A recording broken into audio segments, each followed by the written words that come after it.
Halo semuanya, selamat datang kembali di channel saya. Kali ini saya akan membuat video tutorial bagaimana cara membuat video pembelajaran dengan aplikasi OBS. Jadi saya akan menjelaskan dari awal apa saja yang diperlukan, bagaimana proses settingnya, kemudian cara perekamannya. Semua akan kita bahas di video ini. Tanpa berlama-lama langsung kita mulai.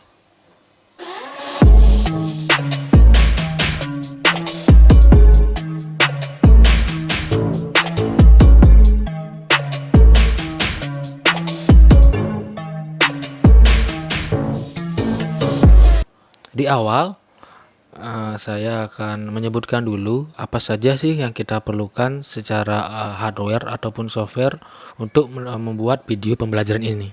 Yang pertama yang kita perlukan secara hardware tentu PC ataupun laptop. Itu.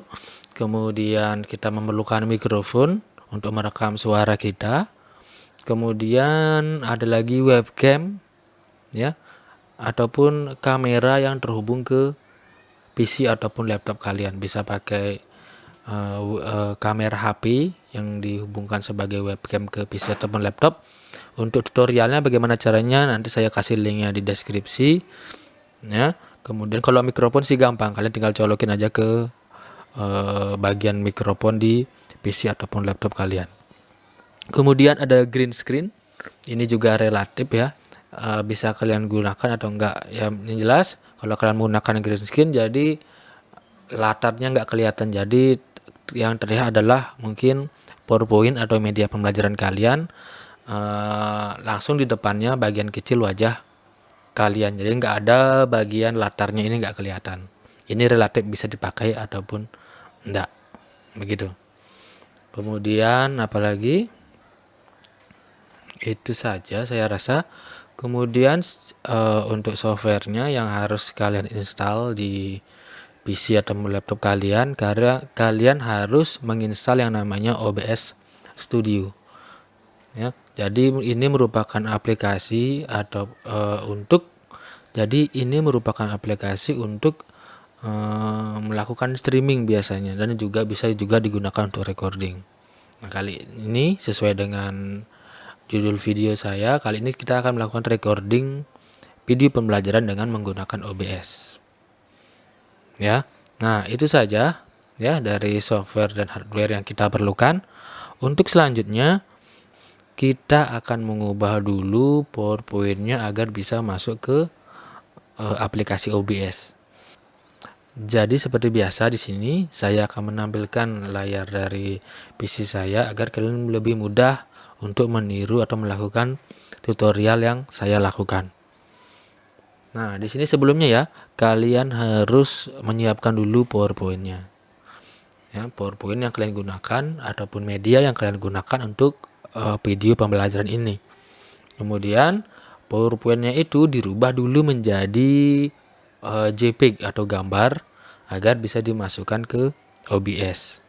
Sebenarnya bisa menggunakan PowerPoint, membuka PPT lain, membuka OBS lain. Hanya saja untuk kenyamanan kalian harus menggunakan dua monitor. Jadi di sini agar lebih simpel, agar bisa menggunakan satu monitor, kita ubah dulu PowerPoint-nya menjadi JPEG, menjadi gambar agar bisa dimasukkan di OBS-nya. Bagaimana prosesnya? Di sini saya akan contohkan menggunakan PowerPoint 2010. Ini contoh yang saya gunakan PowerPoint saya Nah, setelah kita buka PowerPoint-nya, setelah PowerPoint-nya siap, kita tinggal klik saja bagian file, kemudian save as. Kemudian di save as tipenya ini diganti menjadi JPEG, PNG juga boleh, JPEG. Di sini saya menggunakan JPEG agar kualitasnya lebih bagus. Buka JPEG, pilih JPEG, kemudian pilih lokasinya, saya diamkan di desktop.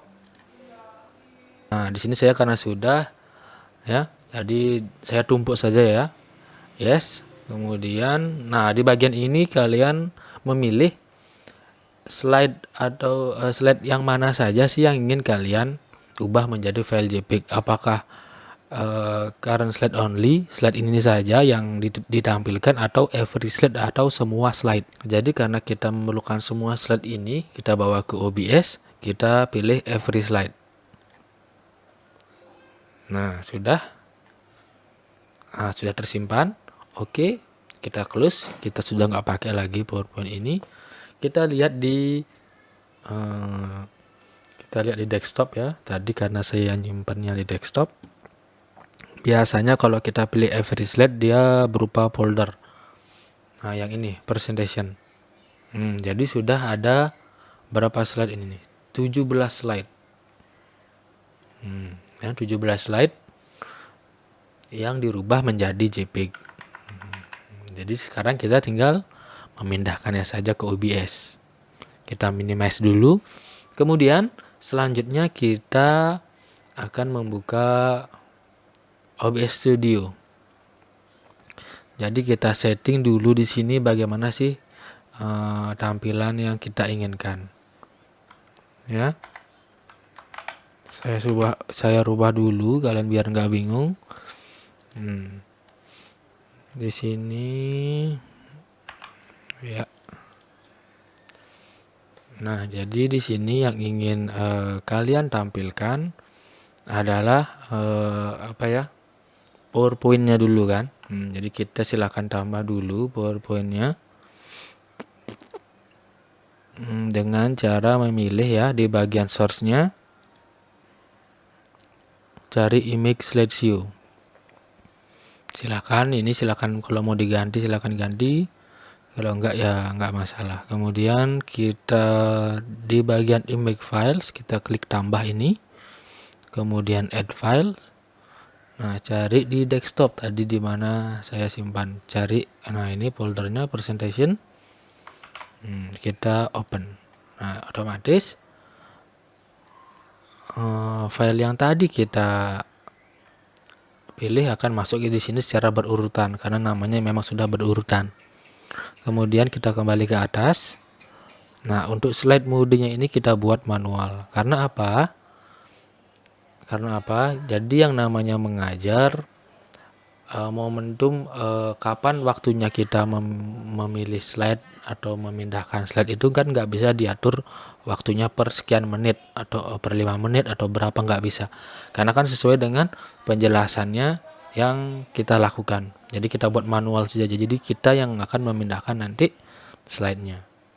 Gitu kita buat manual, kemudian oke. Nah, ini dia tampilan dari PowerPoint yang muncul di OBS. Kita sesuaikan dulu ya, geser. Kita klik, tahan, geser. Nah, udah pas di layar. Ini saya full size dulu biar nggak bingung. Nah, sudah. Kemudian kalau sudah sesuai, kita tinggal kunci nih gambar gembok. Nah, jadi untuk selanjutnya jika kalian ingin memindahkan slide, tinggal klik bagian ini saja. Ingat ya, diklik dulu bagian image slideshow ini. Kemudian kita pindah saja. Nah, otomatis slide-nya akan berpindah. Selanjutnya kita akan menampilkan wajah kita dengan cara menggunakan webcam. Ya. Jadi salah satu caranya adalah jika kalian nggak punya webcam, dengan cara menambahkan kamera HP menjadi webcam di PC kalian. Caranya sudah saya buat tutorialnya, nanti saya akan berikan linknya di deskripsi video ini. Saya siapin dulu ya.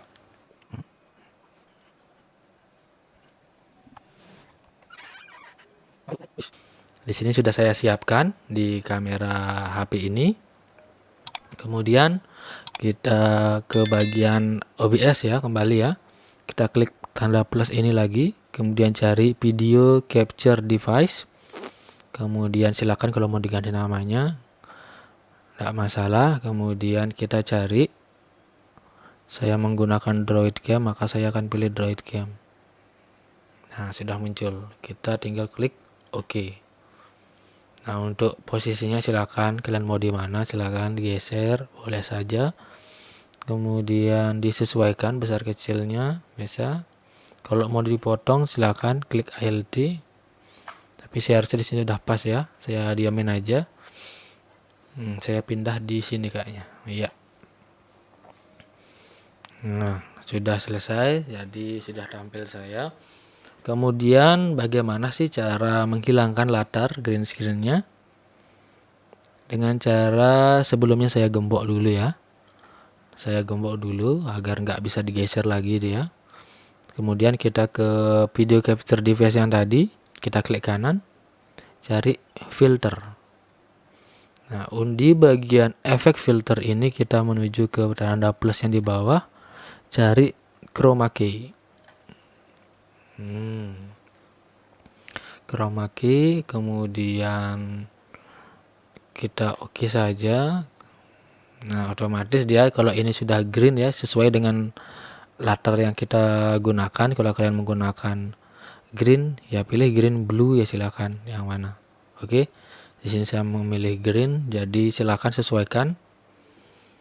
Silakan sesuaikan di sana apa namanya? Opacity-nya semuanya ya, menyesuaikan dengan kondisi pencahayaan di ruangan kalian. Jadi nggak bisa disamakan dengan ini.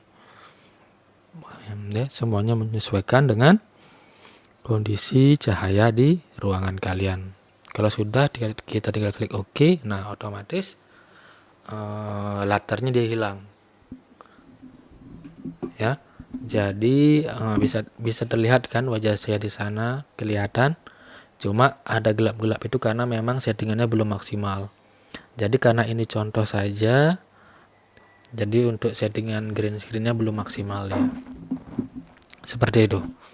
Nah, selanjutnya setelah setting monitor selesai, jika kalian ingin menambahkan logo boleh, kalian klik saja pilih image. Ya, cari logo di mana kalian simpan, browse.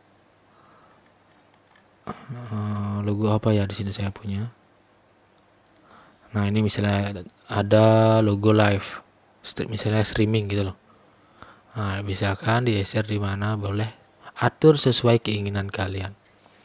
Kemudian jika kalian ingin menambah teks run, teks yang mungkin kalian lihat di TV ada teks run, ya bisa kita cari teks GDI. Kemudian misalnya ini pelajaran IPS globalisasi. Silakan atur fontnya, silakan dipilih di sini ukurannya. Ya. Kemudian warna di mana ya? Oh, warna di bawah kalau nggak salah. Colornya kita ganti ke hitam karena PowerPoint-nya putih. Kok hilang? Oh, di atas dia. Jadi silakan kalau diisi teks berjalan. Ini kemudian kita klik ya di bagian teks GDE, kita klik filter di efek filter sini kita klik tambah, kemudian cari scroll. Nah, di sini tinggal kita geser. Nah, yang horizontal berarti dia geser ke samping kanan kiri. Kalau vertikal dia ke atas bawah. Kita buat 0 dulu ya ini. Oke. Nah, di sini kan sudah muncul dia teks run contohnya. Nah, misalnya kalau ingin seperti ini. Kemudian apalagi ya, kita gembok dulu, monitor sudah selesai. Sekarang kita menuju ke audio. Sebelumnya ingat dulu ya, kita harus colokan dulu mikrofon kalian ke PC ataupun laptop kalian sebelum membuka OBS ini. Boleh menggunakan headset, biasanya kan headset HP itu sudah isi mikrofon. Kita bisa kok menggunakan itu, atau enggak beli clip on kabel murah, harganya mungkin 15.000, hasilnya lebih maksimal lagi. Nah, setelah dicolokkan, kalian tinggal menuju ke setting ya. Jadi menuju advanced audio properties. Nah, biasanya kalau kalian baru mulai, biasanya kalian ngecek audionya nggak muncul karena semuanya monitor off. Jadi awalnya pasti seperti ini dia kondisinya. Kalau baru membuka OBS, agar muncul, silakan kalau ingin membuat audio yang ada di PC kalian, misalnya kalian muter lagu kayak gitu-gitu, kemudian memutar video agar muncul suaranya, kalian pilih monitor and output.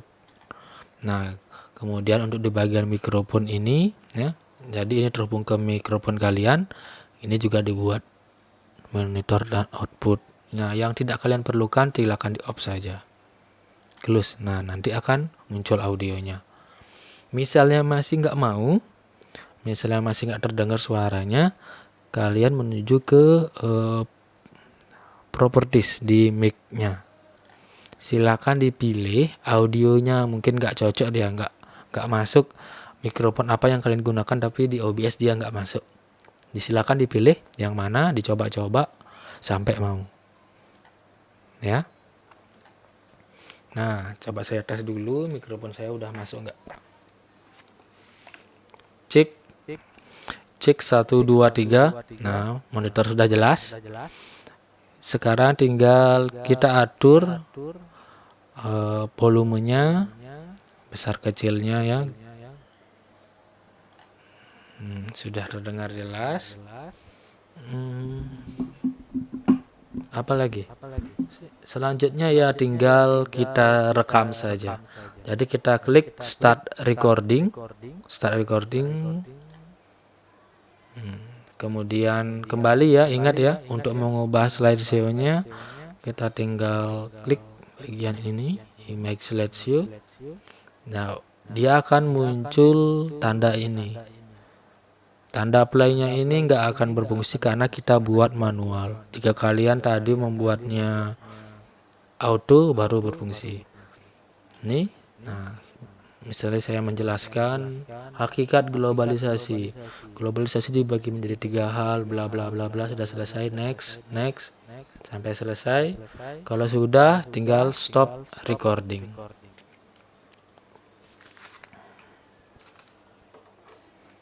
Untuk hasilnya, kalian menuju ke file, ya, kemudian show recording. Nah, di sini akan muncul videonya nanti jika sudah selesai. Jadi, itu saja yang bisa saya sampaikan. Semoga bermanfaat agar di masa pandemi ini tentunya untuk para guru-guru agar bisa lagi mungkin membuat video-video yang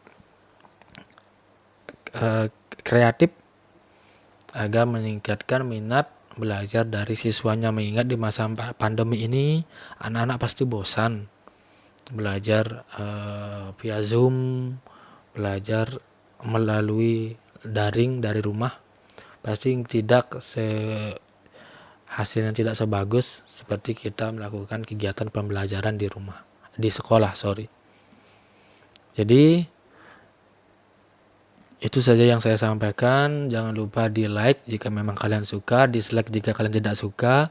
Kemudian silakan share mungkin ke rekan-rekan ataupun teman-teman kalian agar teman kalian bisa mendapatkan manfaat dari video yang saya buat. Dan jangan lupa di subscribe agar nantinya kalian mendapat update pemberitahuan dari video yang saya buat. Itu saja yang bisa saya sampaikan dan terima kasih.